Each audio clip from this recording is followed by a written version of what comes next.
Gökberk.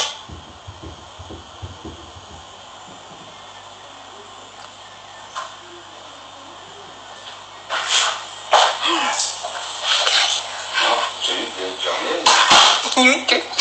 Ne? Gül. Gel. Nereden estin? Ya kamera bir şey değil. Yani. Merhabalar, iyi akşamlar. Allah Allah, nereden çıktı?